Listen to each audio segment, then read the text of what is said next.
What's up guys, we are 4 weeks away from New Zealand Nationals here, and I'm starting to hear people talk about their niggles, their injuries, their broken elbows and stuff like that. So today we're going to talk about injury management. Injuries are just part of the game. It's a result of pushing your body to the limit. If you're near the end of a high volume or high intensity phase, it's natural that you're going to be pushing yourself beyond you're going to be trying to push yourself beyond what you were capable of doing. So as a result, the body's going to eventually say no. Now what makes or breaks an athlete is how they choose to react and respond to these types of injuries. Injuries are either acute or chronic. So acute means the injury happened suddenly during the movement, such as a sprain, a strain, or a muscle tear. Chronic injury means that it's just general wear and tear over a period of time, and it means that your body is unable to recover from the stress that you were putting in over a period of time. Examples are tendinitis, tendinosis, and just general muscle tightness. Now the key to dealing with an injury is to manage it appropriately.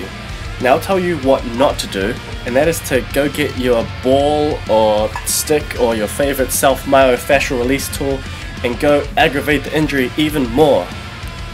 That is the worst possible thing you can possibly do. All that's going to do is put more stress onto the area or the muscle involved, and it's going to take even longer for you to come back from that. People easily confuse the pain from muscle tightness with the pain of an injury, so they like to do all sorts of self-release type things to make it feel better, when in fact it's actually making it worse. So what you should be doing is going to a physiotherapist, one who knows about powerlifting, and getting treatment from them to manage the pain.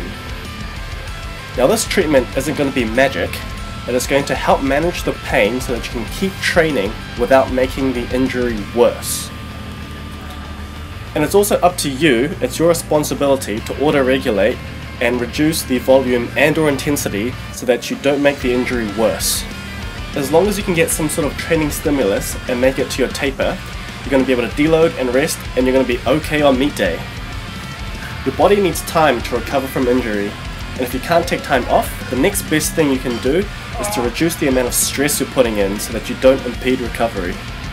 I just think it's something that you learn as you mature as a lifter. You see people who are relatively new at the sport get an injury and they get all upset about it, and it's understandable because it feels like you're going backwards.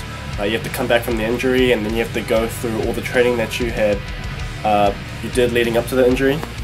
But you just got to understand that it happens to everyone, and some people are just more fragile than others. When it eventually happens to you, you've got two choices. You can either mope around and have a cry about it, or you can say, I'm going to do what I can to improve myself in other areas as a lifter while this injury is recovering. Leave a comment below if you agree or disagree. Thanks for watching guys, I'll see you guys in the next one. Yo, no shirt cause I freaking won!